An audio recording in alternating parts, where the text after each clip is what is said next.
Hi, if you got a pair of on or over-ear JBL headphones that you for whatever reason want to factory reset, here is how you do that.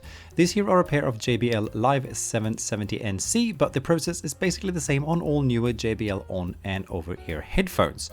To start with, power the headphones on. Then locate and press both the volume up and the volume down buttons simultaneously for about 5 seconds until the little LED indicator on the headphones turns off, and then let go of the buttons. The headphones now restarts and powers back up in pairing mode to then be connected to any nearby device, and that is basically the factory reset process done. If you want to again pair the headphones to your phone or any other device, and this for some reason does not work, you might then need to navigate to the Bluetooth settings on your phone or any other device and select to forget the old connection between the device and the headphones for the new connection to be initiated.